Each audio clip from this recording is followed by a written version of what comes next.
Hello everyone. So இன்றைக்கி நம்ம வந்து அனாட்டமி அண்ட் ஃபிசியாலஜி பற்றி பார்க்க போகிறோம். இது நான் ஒரு பேசிக் இன்ட்ரொடக்ஷன் மாதிரி தான் இதை எடுத்திருக்கிறேன். ஸோ இதில் யார் யாருக்கு இது ரொம்ப யூஸ்ஃபுல்லாக இருக்குன்னு பார்த்தீங்கன்னா, first year BSc nursing students அவங்கள மைண்டில் வச்சு தான் நான் இதை ப்ரிப்பேர் பண்ணியிருக்கேன். ஸோ இதில் சிலபஸ் படி என்னென்ன பேசிக்கான திங்ஸ் அவங்களுக்கு தெரிஞ்சிருக்கணுமோ அதுதான் நான் இதில் கவர் பண்ணியிருக்கேன். நீங்கள் எக்ஸ்ட்ராவாக ரெஃபர் பண்ணி ஆட் பண்ணிக்கோங்க. மற்றபடி இது ஜஸ்ட் எக்ஸாம் பாயிண்ட் ஆஃப் வியூவில் இந்த நாலேஜ் கண்டிப்பாக இருக்கணுன்றதுக்காக தான் நான் இந்த ஸ்லைட்ஸாக இதை ப்ரிப்பேர் பண்ணியிருக்கேன். ஸோ இப்போது நீங்கள் பார்க்குறது நான் இந்த சேனலில் நீங்கள் யூடியூப் சேனலில் பார்க்குறீங்க. ஸோ சம்டைம்ஸ் உங்களுக்கு இது வெறுமனே இது மட்டும் பார்க்கணும், இந்த ஸ்லைட்ஸ் மட்டும் நீங்கள் பார்த்தா போதும் அப்படின்னு நினச்சிங்கன்னா, என்னோடய ப்ளாக் நர்சிங் அப்ஸ்ட்ராக்ட்ன்ற பேரில் என்னோடய ப்ளாக் இருக்குது. ஸோ அதில் போய்ட்டு நீங்கள் வெறும் இந்த ஸ்லைட்ஸ் மட்டும் நீங்கள் பார்த்துக்கலாம். ஸோ இது நான் தமிழ்லேயும் இந்த இதை நான் போஸ்ட் பண்ணுறேன், இங்கிலீஷ்லேயும் போஸ்ட் பண்ணுறேன். ஸோ யாருக்கு எது கம்ஃபர்டபுளாக இருக்கோ ஸோ அவங்க அதை பார்த்துக்கலாம். ஸோ டாபிக்குள்ளே நம்ம போகலாம். Definition of anatomy. ஸோ டெஃபினிஷன்றப்போ நிறைய டெஃபினிஷன்ஸ் இருக்குது. ஸோ நான் பேசிக்காக ராஸ் அண்ட் வில்சன் அந்த இது தான் நான் ரெஃபர் பண்ணுவேன். ஸோ அதில் எனக்கு ஒரு ஈஸியாக இருக்கிற மாதிரியான டெஃபினிஷன் தான் நான் இதில் போட்டிருக்கேன். ஸோ நிறையா நீங்கள் நெட்லையா எதில் உங்களுக்கு பிடிக்குதோ அதை நீங்கள் பார்த்து படிக்கலாம். So anatomy, definition of anatomy, it is the study of structure of the body and the physical relationship between its constituent parts. So study of structure of the body, ஒரு பாடியோட ஸ்ட்ரக்சர்னால் என்ன, அதோட ஷேப்பு, சைஸு, அதோட அளவு என்ன, அதோட நீளம் என்ன, இந்த மாதிரி ஒவ்வொரு பார்ட்டையும் நம்ம அதோட ஸ்ட்ரக்சரை படிக்கிறதும் and the physical relationship between its constituent parts. ஒரு இப்போ லங்ஸ் இருக்குது. ஸோ லங்ஸ் பக்கத்தில் என்ன இருக்குது, ஹார்ட் இருக்குது. ஸோ இதுக்கும் என்ன சம்மந்தம், இது கூட எப்படி கனெக்ட் ஆகிருக்கு. ஸோ இந்த மாதிரி ஒன்றுத்துக்கும் ஒன்று உள்ள ரிலேஷன்ஷிப், பக்கத்தில் இருக்கிற ஆர்கன்ஸ் பற்றியும் நம்ம படிக்கிறது பேர் தான் இப்போ என்ன சொல்கிறது, இதுக்கு ஆன்டீரியராக இருக்குது, முன்னாடி என்ன இருக்குது, அதுக்கு பின்னாடி என்ன இருக்குது. இந்த மாதிரி பேசிக்காக நம்ம சில விஷயம் தெரிஞ்சு வச்சுருக்கிறது தான் அனாட்டமின்னு நம்ம சொல்கிறோம். So definition of physiology. It is the study of how the body system works and the ways in which the integrated activities maintain the life and health of the individual. So ஒரு எப்படி வேலை பார்க்குறது, function. So அனாட்டமினா உருவத்தை பற்றி படிக்கிறது anatomy. ஃபிசியாலஜினா அது எப்படி வேலை பார்க்குதுன்றது படிக்கிறது தான் physiology. So how the body system works. So இது நம்மளோட சிஸ்டம் பாடி எப்படி ஒர்க் ஆகுதுன்றதை பற்றி படிக்கிறதும், அந்த ways in which that integrated activities maintain the life and health of the individual. So இப்போ நம்ம உடம்புல நிறைய ஃபிசிக்கல் சேஞ்சஸ் இருக்குது, நிறைய என்சைம்ஸ் இருக்குது, நிறைய என்ன சொல்கிறது, சால்ட்டு, சோடியம், பொட்டாசியம், இந்த மாதிரி கால்சியம் நிறைய ஜென்ரேட் ஆகுது நமக்கு பாடியில். ஸோ இதில் எதெல்லாம் கரெக்டான அளவில் இருந்தால் நம்ம ஃபிசிக்கல் ஆக்டிவிட்டீஸ் எவ்வளோ நல்லாயிருக்கும். ஸோ இதில் ஏதாவது ஒன்று கம்மியாச்சுன்னா நம்ம பாடி எப்படி ரெஸ்பாண்ட் பண்ணும், இந்த மாதிரி நம்மளோட ஃபங்க்ஷன், நம்மளோட பாடியோட ஃபங்க்ஷன் பற்றி படிக்கிறது தான் ஃபிசியாலஜி. ஸோ சின்னதாக எக்ஸாம்பிளாக உங்கள்கிட்ட சொல்லணுன்னா, இப்போ ஒரு மொபைல் ஃபோன் எடுத்துக்கோங்க. ஒரு மொபைல் ஃபோனில் அது இந்த கலரில் இருக்குது, இந்த ஷேப்பில் இருக்குது, ஸோ இவ்வளோ நீளம் இருக்குது, இவ்வளவு அந்த மாதிரி அதோட ஃபிசிக்கலாக அதை பார்த்தா உங்களுக்கு என்னென்ன தோணுதோ, அதை பற்றி பார்த்தா என்ன தோணுதோ அதை பற்றி இப்போ சொல்கிறது தான் அனாட்டமி. ஸோ ஃபிசியாலஜினா என்னென்னா உன்னோட ஃபங்க்ஷன். அப்போ மொபைல் நம்ம எடுத்துட்டோன்னா அதில் என்னென்ன ஃபீச்சர்ஸ் இருக்குது, அது எப்படி வேலை பார்க்குது, அதுக்குள்ளே போய் நம்ம ஒன்றா பண்ணி பார்க்குறோம்ல. ஸோ அதுதான் ஃபிசியாலஜி. இதுதான் ஈஸியாக உங்களுக்கு அண்டர்ஸ்டாண்ட் பண்ணுறதுக்காக சொல்லணும்.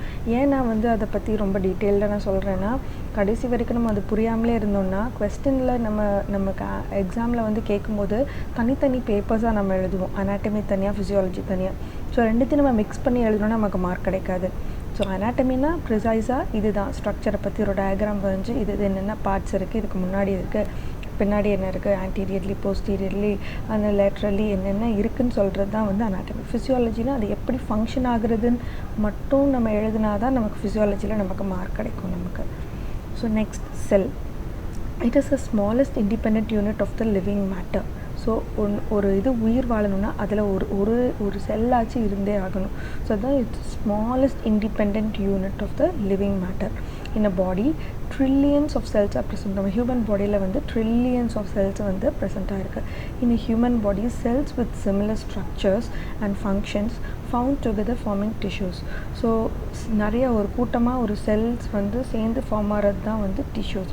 ஸோ ஸ்ட்ரக்சர் வைஸில் வந்து ஒரே மாதிரி இருக்க செல்லெல்லாம் சேர்ந்து ஒரு டிஷ்யூவாக ஃபார்ம் ஆகும். இன்னொன்று ஃபங்க்ஷன் வைஸாக ஒன்றுக்கும் ஒவ்வொரு வேலை இருக்கும். ஸோ ஒரே மாதிரியான வேலை இருக்கிற செல்ஸ் எல்லாம் சேர்ந்து ஃபார்ம் ஆகிறதுக்கு ஒரு டிஷ்யூ. ஸோ அது ஒவ்வொன்றுத்துக்கும் டிஃப்ரெண்ட் நேம்ஸ் இருக்குது. நம்ம வர டாபிக்ஸில் வந்து நம்ம அதை பற்றி நம்ம பார்ப்போம். மற்றபடி இதுதான் வந்து ஒரு பேசிக்காக இன்ட்ரடக்ஷன் செல்லுக்கு. So internal environment, external environment. So இப்படின்னா என்னென்னா, இன்டர்னல்னால் நம்ம பாடிக்குள்ளே நடக்கிறது, எக்ஸ்டர்னல்னால் நம்ம பாடிக்கு வெளியே நடக்கிறது. ஸோ இப்போது வாட்டர் பேஸ்ட் மீடியமாக இருக்கும் இன்டர்னல் என்விரான்மெண்ட்னு பார்த்தோன்னா. ஸோ வாட்டர் பேஸ்ட் மீடியம்னு என்ன, உடம்புக்குள்ளே எப்போவுமே ஒரு வாட்டர் பேஸ்ட் மீடியம் தானே இருக்குது. ஸோ அதுதான் இன்டர்னல் என்விரான்மெண்ட். இதில் வந்து இன்னொன்று சொல்லணும்னா, the cell is based in interstitial fluid or tissue fluid. So இது வந்து என்ன சொல்கிறது, இந்த டயக்ராம் பார்த்திங்கன்னா தெரியுதுங்களா, இன்டர்ஸ்டிஷியல் ஃப்ளூயிட் இந்த ப்ளூ கலருக்கு எல்லாமே இன்டர்ஸ்டிஷியல். ஸோ இந்த செல்ஸ் எல்லாமே அதுக்குள்ளே தான் வந்து இன்டர்ஸ்டிஷியல் ஃப்ளூயிட்ஸ்குள்ளே தான் இது இருக்குது. இது வந்து பிளட் செல்ஸ், பிளட்டில் இருக்கும் டிஷ்யூ செல்ஸ். ஸோ அந்த மாதிரி எல்லாமே அந்த தண்ணி ஒரு வாட்டர் பேஸ்ட் மீடியமாகவே இருக்கும். So external environment source of oxygen and nutrients. So நமக்கு வெளியேருந்து வர ஆக்சிஜன் நியூட்ரியன்ஸும் நமக்கு வெளியேறதில்ல, அதுதான் external environment. So waste products are excreted, ப்ராக்கெட்டில் நான் ஸ்கின் கொடுத்துருக்கேன். ஸோ வேஸ்ட் ப்ராடக்ட்ஸ் எப்படி நமக்கு எக்ஸ்க்ரீட் ஆகுது, ஒன்று ஸ்வெட் மூலியமாக எக்ஸ்க்ரீட் ஆகலாம், இன்னொன்று வந்து யூரின் மூலியமாக. இந்த மாதிரி நமக்கு எதெல்லாம் வந்து வெளியே நமக்கு போகுதோ அதெல்லாம் வந்து எக்ஸ்டர்னல் என்விரான்மெண்ட்டுன்றது வந்து பேர். So plasma membrane. இப்போ நம்ம ஒரு செல்லை பற்றி நம்ம பார்த்தோம். ஸோ செல் பற்றி பார்க்கும்போது plasma membrane. So plasma membrane இதில் வந்து பிளாஸ்மா மெம்பரேன் இதுதான் வந்து பிளாஸ்மா மெம்பரேன் கொடுத்துருக்கு. ஸோ இதில் வந்து என்னென்னா, it encloses the cell which provides selective materials to pass through it. This property is called selective permeability. So plasma membrane சொல்லும்போது என்னது, ஏதோ ஒன்று ப்ரொடெக்ட் பண்ணுறதுக்கு ஒரு செல்லில் ஒரு பேசிக்காக இருக்க ஃபர்ஸ்ட் லேயர் பேர் தான் வந்து என்னது, plasma membrane.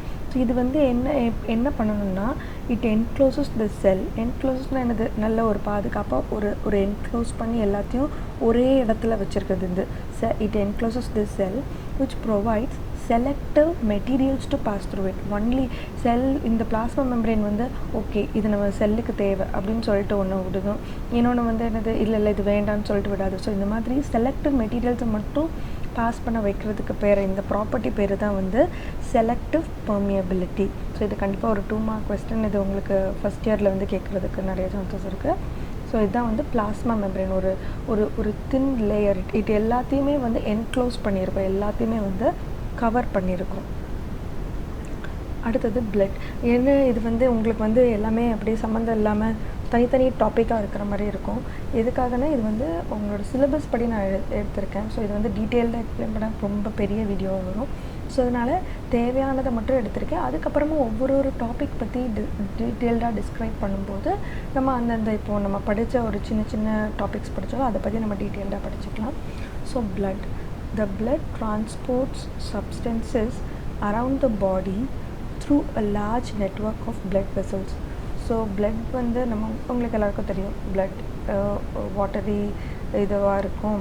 So it carries என்னது, இட் கேரிஸ் ஆக்சிஜன் வந்து கேரி பண்ணிட்டு oxygen and carbon di oxide வந்து பிளட் வந்து கேரி பண்ணிட்டு போகுது. ஸோ ஆக்சிஜனேட்டட் பிளட்னால் அதில் ஆக்சிஜன் இருக்குது, டீஆக்சிஜனேட்டட் பிளட்னால் அதில் கார்பன் டை ஆக்சைடு இருக்குது. இதுதான் பேசிக்காக பிளட்டை பற்றின ஒரு இது.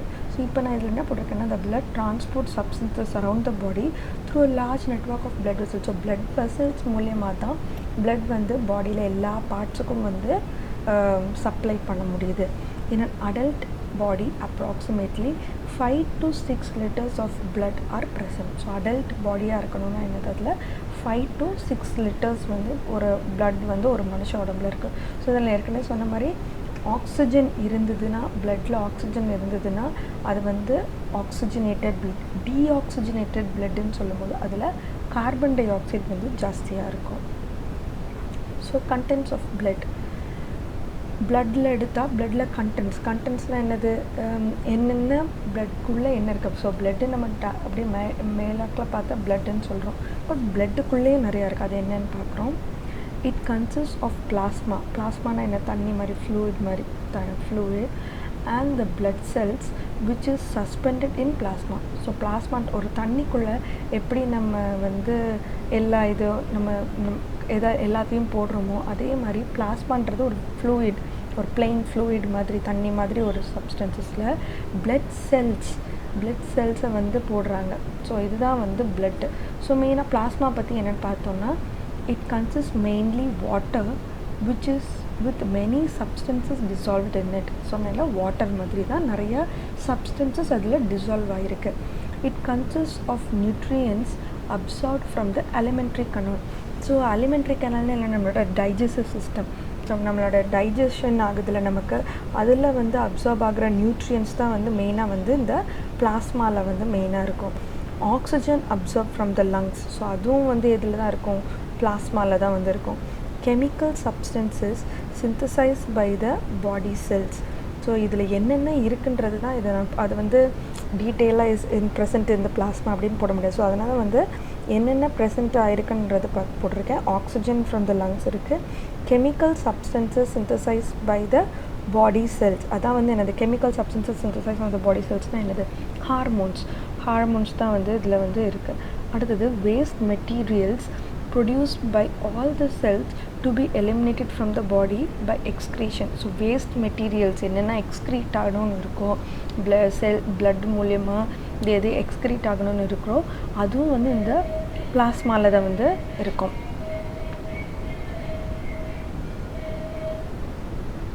So what are the blood செல்ஸ்ன்னு பார்த்தோம் நம்ம. அதில் பிளாஸ்மாவில் பிளட் செல்ஸ் இருக்குன்னு. ஸோ இந்த பிளட் செல்ஸ் சஸ்பெண்டட் இந்த plasma is 3 main components are erythrocytes. நம்ம வந்து ஆர்பிசி, டபிள்யூபிசி அண்ட் த்ரோம்போசைட்ஸ்ன்னு வந்து நம்ம பார்ப்போம். ஸோ இதில் வந்து நம்ம பிளட் செல்ஸ் என்னெல்லாம் பார்த்தோன்னா erythrocytes, leucocytes, platelets. So erythrocytes also called as ஆர்பிசின்னு சொல்லுவோம், லியூக்கோசைட்ஸை டபிள்யூபிசின்னு, பிளேட்லெட்ஸை த்ரோம்போசைட்ஸ்னு வந்து சொல்லுவோம். இதுதான் வந்து தீஸ் ஆர் த 3 மெயின் இது நம்ம பிளட் செல்ஸில் வந்து இதாக இருக்கிறது. ஸோ எரித்ரோசைட்ஸ் பற்றி பார்த்தோன்னா இது வந்து எப்படி இருக்கும், சிக்கிள் ஷேப்பில் இருக்க, நார்மலாக இருக்கிறது இப்படி இருக்கும். இந்த ரெட் பிளட் செல்ஸ் எப்படி இருக்கும், இது வந்து டிஃபெக்டட், இது சிக்கிள் செல். இது ஜஸ்ட் அந்த ஃபோட்டோவில் இருக்கிறது. ஸோ எரித்ரோசைட்ஸ் ஆர்பிசின்னு பார்த்தோன்னா it transports oxygen and sometimes carbon dioxide between the lungs and the body cells. அண்டர்ஸ்டுடாக தான் இருக்குது. So oxygen sometimes carbon dioxide இருக்கும் between the lungs and the body செல்ஸுக்கு இது வந்து டிரான்ஸ்போர்ட் பண்ணோம். ஆர்பிசின்றது டிரான்ஸ்போர்ட் பண்ணோன்னு இருக்குது. ஸோ லியூக்கோசைட்ஸ் டபிள்யூபிசி வந்து it provides immunity against infection and the foreign body substances. நம்ம பாடியில் வந்து இம்யூனிட்டி கம்மியாக இருக்குது, இல்லாட்டி வந்து நமக்கு ஃபீவர் வருது, இன்ஃபெக்ஷன் ஆகிடுச்சு நம்ம பாடியிலன்னா உடனே டபிள்யூபிசி தான் பார்ப்பாங்க. ஏன்னா அப்படி இன்ஃபெக்ஷன் இருக்குன்னா இந்த டபிள்யூபிசி கவுண்ட் வந்து ஜாஸ்தி இருக்குது. ஏன்னா இம்யூனிட்டிக்காக அது வந்து ஃபைட் பண்ணும். So it provides immunity against infection and the foreign substances. ஏதாவது ஃபாரின் சப்ஸ்டன்சஸ் நம்ம உடம்புல வந்துச்சா கூட WBC cells வந்து ஜாஸ்தி இருக்கும். they are larger and numerous than erythrocytes. எரித்ரோசைட்ஸை கம்பேர் பண்ண, தட் மீன்ஸ் RBC அதை கம்பேர் பண்ணும்போது இது வந்து கொஞ்சம் பெருசாகவும் இருக்கும். அது மாத்திரமல்ல நியூமரஸ், நிறைய செல்ஸ் வந்து இதில் வந்து இருக்கும். So these are 5 types of WBC. என்னென்னு பார்த்தீங்கன்னா monocytes, lymphocyte, neutrophils, eosinophils, basophils. So இங்கே இருக்குது monocyte, eosinophils, basophils, lymphocytes and the neutrophils. இதான் வந்து 5 types of WBCs. So platelets, இதெல்லாம் பார்க்குறீங்க, இதெல்லாம் RBC. இந்த தெரியுதில், இங்கே குட்டியாக தெரியுதில், இதெல்லாம் வந்து platelets. they are also called as thrombocytes. They are tiny cell fragments mainly used for blood clotting. So நமக்கு உடம்புல வந்து பிளட் வந்து கிளாட் ஆகுது, இதாகுது, எங்கேயாச்சும் ஒரு கட் ஆகிடுச்சு, சின்னதாக ஊண்டு இன்ஜுரி இல்லை பெரிய இன்ஜுரி எதுனாலும் இந்த பிளேட்லெட்ஸ் தான் என்ன பண்ணும், உடனே போய் எங்கே இருந்தாலும் ஓடி போய் ரஷ் பண்ணி இந்த பிளேட்லெட்ஸ் வந்து அப்படியே ஒரு இது மாதிரி கொஞ்சம் நேரத்துலேயே பார்த்தா உங்களுக்கு பிளட் ஸ்டாப் ஆகிரும். அப்படியே வந்துகிட்டே இருக்கும், நிறைய வந்துகிட்டே இருக்கும். டைம் ஆக ஆக கொஞ்சம் கொஞ்சமாக கம்மியாகி ஒரு பாயிண்டில் டக்குன்னு நின்றும்ல. ஸோ இந்த பிளேட்லெட்ஸ் தான் வந்து அதுக்கு பிளட் கிளாட்டிங்க்கு வந்து மெயினாக வந்து ஹெல்ப் பண்ணுறாங்க.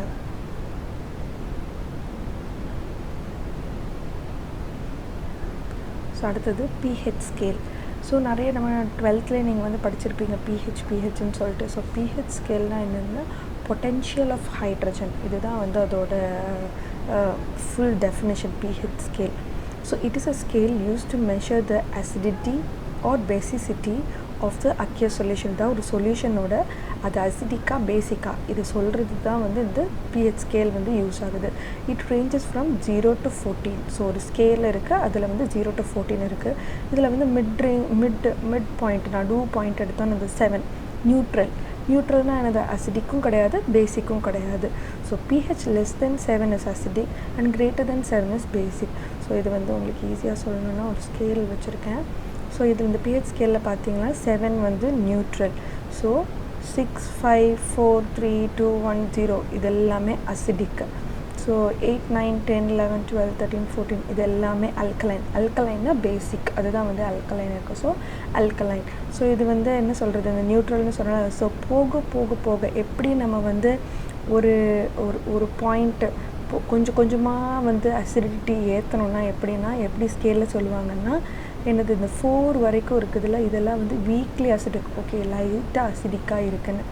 எப்போ இந்த 4லேருந்து இப்படி கம்மியாகிட்டே போகுதோ அது வந்து ஸ்ட்ராங்லி அசிடிக். அதே மாதிரி தான் இதில் 7, 8, 9, 10 வரைக்கும் வந்து வீக்லி அல்கலைன்னு வரும். அதுக்கப்புறம் என்னது போக it become strongly alkaline. So இதுதான் வந்து இந்த pH ஸ்கேல், சிம்பிள் ஸ்கேல் தான். இது ஞாபகம் வச்சுக்கிட்டிங்கன்னா உங்களுக்கு pH ஸ்கேலை பற்றி என்ன கேட்டாலும் உங்களுக்கு வந்து எழுத தெரியும். So when pH is below 7.35, all the reserves of alkaline buffers are used and acidosis exists. So இதில் நம்ம பார்த்த மாதிரி when pH is below 7.45, below 7.45 என்னது, நம்மளோட நியூட்ரல்லேருந்து கீழே போய்ட்டு அசிடிக் சைட் போகுது. So when the pH is below 7.35, all the reserves of alkaline buffers are used up. So என்ன ஆகும்னா எனது அசிடிட்டி வந்து ஜாஸ்தியாக இருக்குது, அசிடிக் வந்து ஜாஸ்தியாக இருக்குது. ஸோ என்ன பண்ணோம், அல்கலைனும் தேவை பாடிக்கு, அசிடிக்கும் தேவை அல்கலைனும் தேவை. பட் அசிடிக் ஜாஸ்தியாக இருக்கும்போது அல்கலைன் எல்லாத்தையும் யூஸ் பண்ணிட்டு என்னென்ன சேமித்து வச்சுருக்கிற அல்கலைன் இது அது எல்லாத்தையும் வந்து யூஸ் பண்ணிக்கிட்டே இருக்கும். And used and acidosis existed. கடைசியில் என்ன ஆயிரும், அசிடிக் மட்டும்தான் ஜாஸ்தியாக இருக்கும். ஸோ அந்த டைமில் என்னென்னு சொல்லுவாங்க, அதை அசிடோசிஸ்னு சொல்லுவாங்க. அதே மாதிரி வந்து pH is above 7.45 என்ன ஆகும், all the acid reserves are use. 7.45க்கு மேலேனா என்ன சொன்னோம், அல்கலைன் எஃபெக்ட், அல்கலைன் இது வந்து எல்லாமே யூஸ் பண்ணிகிட்டு இருக்கும்போது அல்கலைன் இது வந்து ஜாஸ்தியாக இருக்கும்போது ஆசிடிக் இது எல்லாத்தையும் யூஸ் பண்ணிக்கிட்டே இருப்பாங்க. கடைசியில் என்ன ஆகும், அல்கலைன் இது தான் ஜாஸ்தியாக இருக்கும். ஸோ அதை வந்து அல்கலோசிஸ்ன்னு வந்து சொல்லுவாங்க. ஸோ இதை நான் உங்களுக்கு ஈஸியாக அந்த போன ஸ்கேல் மூலமாக எக்ஸ்பிளைன் பண்ணிடுறேன். அது என்ன சொன்னால் நம்ம 7.35க்கு கம்மியாக இருக்கும், பிலோ 7.35 அப்படியே கீழே குறைஞ்சிட்டே போகும்போது என்னாகும், அசிடிக் இது வந்து pHல வந்து அசிடிக் இது வந்து ஜாஸ்தியாக இருக்கும். ஸோ அல்கலைன் இது வந்து நம்மக்கிட்ட இல்லாமல் இருக்குது. ஸோ கொஞ்சம் நம்ம சேமித்து வச்சுருக்கிற கொஞ்சம் அல்கலைனையும் நம்ம யூஸ் பண்ணிக்கிட்டே இருக்கோம். கடைசியில் என்ன ஆயிரும், அசிடிக் மட்டும் ஜாஸ்தியாக இருக்கும், அதை வந்து அசிடோசிஸ்னு சொல்கிறோம். அதே மாதிரி 7.45க்கு மேலே போகும்போது என்ன இருக்கும், அல்கலைன் வந்து நமக்கு வந்து ஜாஸ்தியாக இருக்குது, அசிடிக் இது வந்து நம்ம பாடியில் இல்லாமல் ரிசர்வ்னால் எனது சேமித்து வச்ச எல்லா அசிடிக் இதையும் நம்ம யூஸ் பண்ணிகிட்டே இருக்கோம்.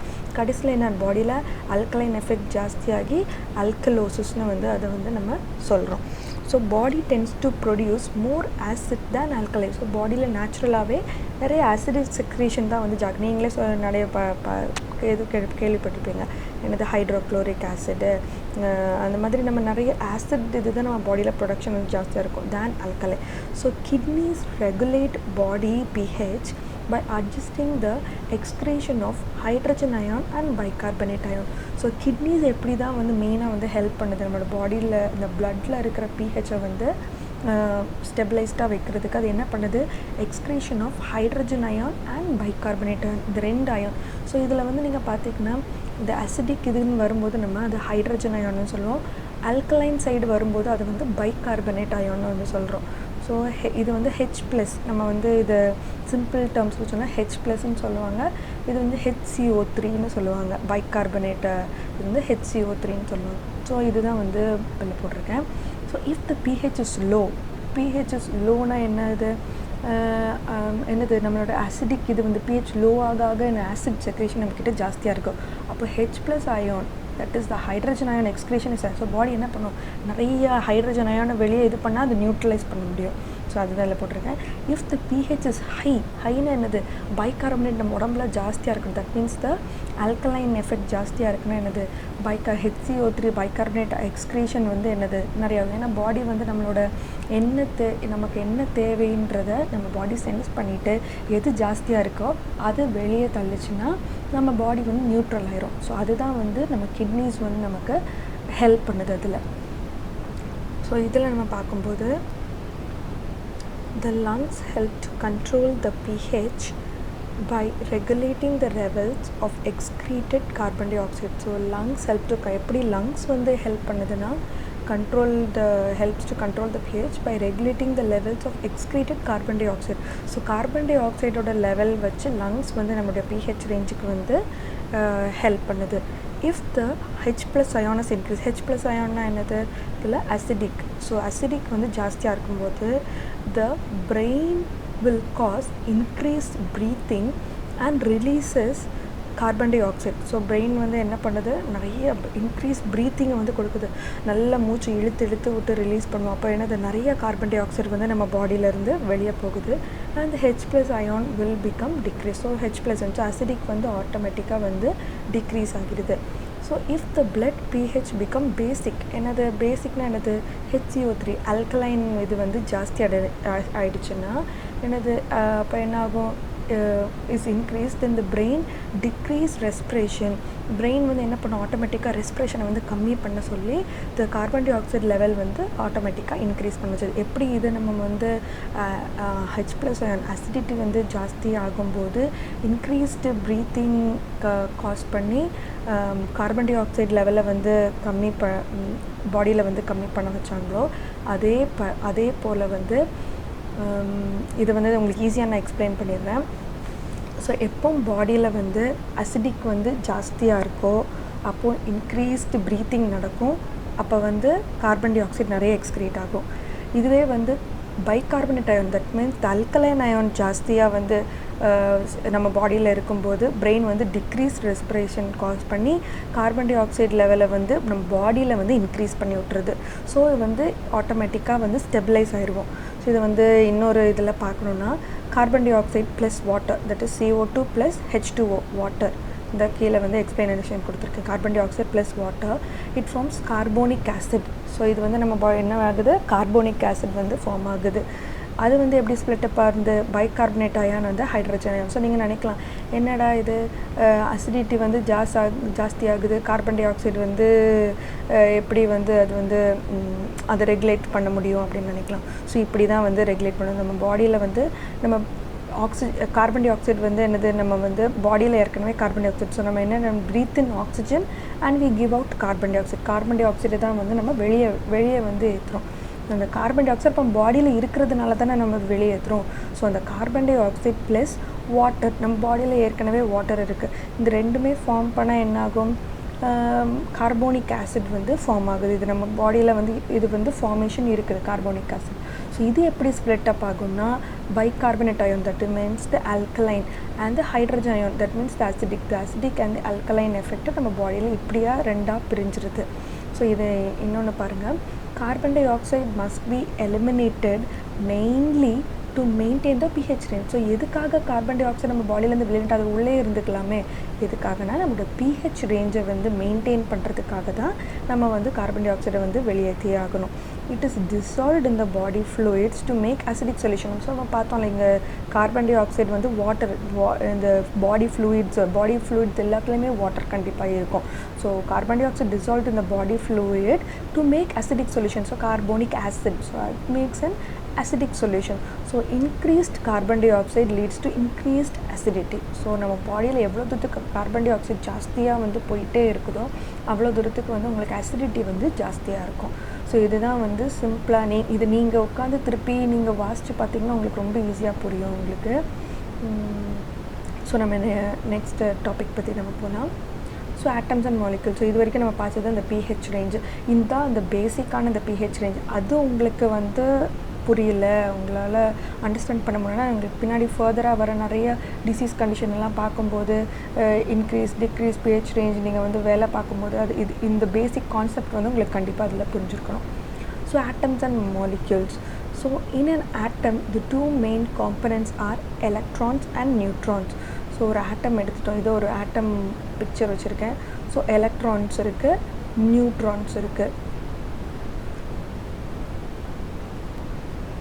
and the protons இருக்குது and nucleus. ஸோ இதுதான் வந்து ஒரு பேசிக்காக ஒரு ஆட்டமோட structure. So in an atom two main components இருக்குது, electrons and the nucleus. So electrons பார்த்துட்டோம், இதுதான் வந்து nucleus. The nucleus is made up of protons and neutrons. So nucleus எதால் மேடாக இருக்குது, neutrons and protons. The nucleus is in the center and the electrons are revolving around it. So nucleus வந்து சென்டரில் இருக்குது, electrons வந்து அது சுற்றி வந்துட்டுருக்கு. The maximum number of electrons in each cell is 32 and the minimum is 2. So ஒரு ஆட்டம் எடுத்துட்டிங்கன்னா minimum 2 electrons இருக்கணும், மேக்ஸிமமாக வந்து 32 வந்து இருக்கலாம். ஸோ இதுதான் வந்து structure of the atom. So அடுத்தது வந்து எலக்ட்ரான்ஸ் பற்றி பார்க்குறோம். They are negatively charge. So electrons பார்த்தோம் வெளியே சுற்றிட்டு இருந்துச்சுல்ல, they are negatively charge. They are revolving around the nucleus. So நியூக்ளியஸோட வெளியே வந்து ரிவால்விங்னா வெளியவே சுற்றிக்கிட்டே இருக்கிறது. So revolving around the nucleus. Because opposite electric charge attract each other, negative electrons are attracted toward the positive nucleus. So nucleus வந்து positive சார்ஜ்டாக இருக்குது, so இந்த எலக்ட்ரான்ஸ் வந்து நெகட்டிவ்லி சார்ஜ்டாக இருக்குது. ஸோ அதனால் ஆப்போசிட் சார்ஜ் அட்ராக்ட் ஈச் அதர்ன்றதுனால இது வந்து என்னது, இது வெளியவே வந்து சுற்றிட்டு வந்து இருக்குது. They are smaller than nucleus of an atom. So electrons வந்து நியூக்ளியஸை விட சின்னதான சைஸில் தான் வந்து இருக்கும். ஸோ இந்த ஸ்ட்ரக்சரை நீங்கள் கொஞ்சம் ஞாபகம் வச்சுட்டிங்கன்னா ஈஸியாக நீங்கள் பாயிண்ட்ஸை வந்து நீங்கள் பார்த்தே அப்படியே எழுதிடலாம். இதை வந்து நீங்கள் வந்து மெமரைஸ் பண்ணி தான் எழுதணுன்றது வந்து அவசியம் இல்லை. ஸோ ப்ரோட்டான்ஸ் அண்ட் நியூட்ரான்ஸ் பற்றி பார்க்குறோம். Protons are positively charge and neutrons have no electrical charge in it. So நீங்கள் இதில் இந்த டயக்ராமில் பார்த்தீங்கன்னா தெரியும், ப்ரோட்டான்ஸ் இருக்குது, இங்கே இருக்குது ப்ரோட்டான்ஸ் இருக்குது, இது வந்து neutrons. Protons are positively charge, நியூட்ரான்ஸில் வந்து சார்ஜ் எதுவுமே வந்து இல்லை. So atomic number, mass number, இது நிறைய தடவை நீங்கள் வருவீங்க, நிறையா இது இருக்கும். ஸோ அட்டாமிக் நம்பர்னா என்னென்னா is equal to the number of protons. So ப்ரோட்டான்ஸோட நம்பர் தான் வந்து அட்டாமிக் நம்பர். மாஸ் நம்பர்னால் என்னென்னா atomic weight by atomic mass is equal to the number of protons plus number of neutrons. So number of protons and neutrons ஓட some தான் வந்து என்னதுன்னா வந்து mass number. So அதுதான் ஈஸியாக ஞாபகம் வச்சுக்கோங்க, number of protons plus number of neutrons. Atomic நம்பர்னால் வெறும் number of protons. So protons are bound together in atoms nucleus as a result of strong nuclear force. ஒரு ஸ்ட்ராங் நியூக்ளியர் ஃபோர்ஸ் வந்து இருக்கிறதுனால அது வந்து என்னது, protons are bound together in atoms நியூக்ளியஸில் வந்து ப்ரோட்டான்ஸ் வந்து அட்டாச் ஆகிருக்கு, ஒரு ஸ்ட்ராங் நியூக்ளியர் ஃபோர்ஸ்னால அட்டாச் ஆகிருக்குது. So thank you everyone. இதுதான் என்னையோட டாபிக் நம்ம வந்து டிஸ்கஸ் பண்ணியிருக்கோம். ஸோ இனி வரப்போகிற டேஸில் வந்து நம்ம ஈச் அண்ட் இண்டிவிஜுவல் உங்களோட சிலபஸ் வைஸ் நம்ம வந்து ஒவ்வொரு டாப்பிக்காக வந்து பார்க்கலாம். தேங்க்யூ. ஏதாவது குவெரிஸ் இருந்தால் நீங்கள் வந்து உங்களோட கமெண்ட் செக்ஷனில் நீங்கள் வந்து போஸ்ட் பண்ணுங்கள், நான் வந்து அதுக்கு ரிப்ளை பண்ணுறேன், ட்ரை பண்ணுறேன். தேங்க்யூ.